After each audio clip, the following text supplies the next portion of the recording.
ಮನೆಯಲ್ಲಿಯೇ ಭಾರತೀಯ ಕಂದಾಯ ಸೇವೆಯ ಹಿರಿಯ ಅಧಿಕಾರಿಯೊಬ್ಬರ ಪುತ್ರಿಯ ಕೊಲೆಯಾಗಿದ್ದು ದೇಶವನ್ನೇ ಬೆಚ್ಚಿಬೀಳಿಸಿದೆ. ಆಗ್ನೇಯ ದೆಹಲಿಯಲ್ಲಿ ಈ ಭಯಾನಕ ಘಟನೆ ನಡೆದಿದೆ.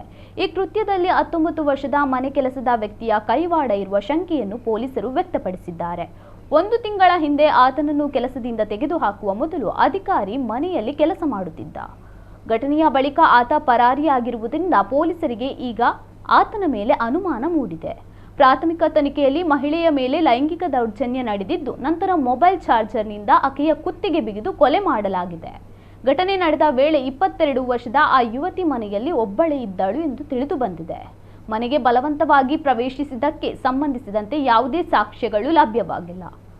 1 ತಿಂಗಳ ಹಿಂದೆ ಕೆಲಸದಿಂದ ತೆಗೆದು ಹಾಕಲ್ಪಟ್ಟ ಆ ಆರೋಪಿ ಮನೆ ಕೆಲಸದಾತ ನಿನ್ನೆ ರಾತ್ರಿ ದೆಹಲಿಗೆ ಬಂದಿರುವ ಬಗ್ಗೆ ಮಾಹಿತಿ ಇದೆ. ಆರೋಪಿ ನಕಲಿ ಕೀ ಬಳಸಿ ಕೃತ್ಯವೆಸಗಿರುವ ಶಂಕೆ ವ್ಯಕ್ತವಾಗಿದೆ. ಈಗ ತನಿಖೆಗಿಳಿದಿರುವ ಪೊಲೀಸರು ಆರೋಪಿಯನ್ನು ಬಂಧಿಸಲು ಬಲೆ ಬೀಸಿದ್ದಾರೆ.